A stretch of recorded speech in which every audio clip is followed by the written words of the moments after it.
Welcome to Samba Samba. Enjoy the video. You start by preparing and protecting the device.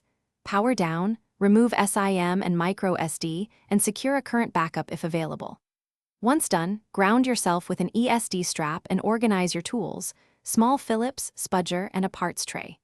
You then remove back cover clips gently and unscrew fasteners, keeping track of locations. Make sure to separate shields and ribbon connectors slowly so you don't tear flex cables. This gets you to the core components quickly and safely, ready for diagnosis.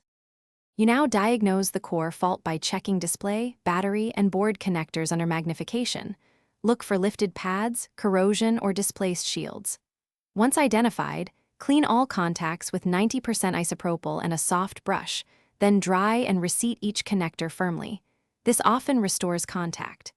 If a damaged flex or display module is the culprit, remove the faulty part and install the replacement, aligning pins and using correct torque on screws so you don't stress the board or connectors during reassembly.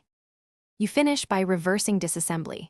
Reconnect the battery last, replace shields and screws in their original positions, and apply gentle pressure to seating points. Once reassembled, power on and run a methodical functional test. Touchscreen responsiveness, cameras, radios, charging, and sensors, so you validate the repair.